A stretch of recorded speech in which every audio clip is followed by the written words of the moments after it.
রাম রাম ভাই, সবাইকে good morning. সকাল সকাল উঠে একটু বসে কিছু আলোচনা করছিলাম, ভাবছিলাম আমার মনটা ভালো ছিল না। তারপরে ভাবাভাবি করে বেরিয়ে পড়লাম, যা জিমে যেতে হবে, দেরিগুলো হবে না। আর আজকে সকালে যতটা সুন্দর বেশ ততটা কিন্তু গরম।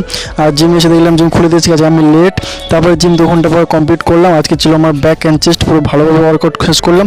শেষ করে বাইরে দিকে যাচ্ছিলাম, ভালো পেন হচ্ছিলো কারণ হেভি লিফটিং করেছি আজকে। জিম শেষ করে তাড়াতাড়ি বাইরে দিকে যাচ্ছিলাম, হঠাৎ অনেকদিন পরে এর সাথে দেখা হলো। এর সাথে কিন্তু সব দিন দেখা হয় না আমার। দেন তারপর তাড়াতাড়ি ওকে নিয়ে চলে আসলাম দোকানে, ওকে তাড়াতাড়ি আমি খাই দিলাম, দিয়ে চলে আসলাম বাড়িতে। এসে বললো, ভাইপো দেখো যে কাকা তোমার থেকে আমার বডি বেশি হয়ে গেছে। তারপরে আমি তাড়াতাড়ি ক্লাস রান্না কমপ্লিট করার জন্য রেডি হচ্ছিলাম, কারণ একটা দেরি হয়ে গেছে আজকে। রান্না কমপ্লিট করে বেরিয়ে পড়লাম ডিউটির জন্য।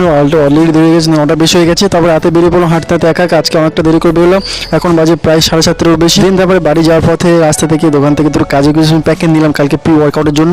দিন তারপরে বাড়িতে দেখলাম যে ভাইপো বডি বিল্ডিংয়ের দুটো ভিডিও এডিটিং করেছে, আমাকে দেখাচ্ছে। আজকের জন্য এটুকু বন্ধুরা, দেখা হচ্ছে পরে একটা ভালো ভিডিওতে। ততক্ষণের জন্য সবাই ভালো থাকবে, সুস্থ থাকবে। জয় শ্রীরাম।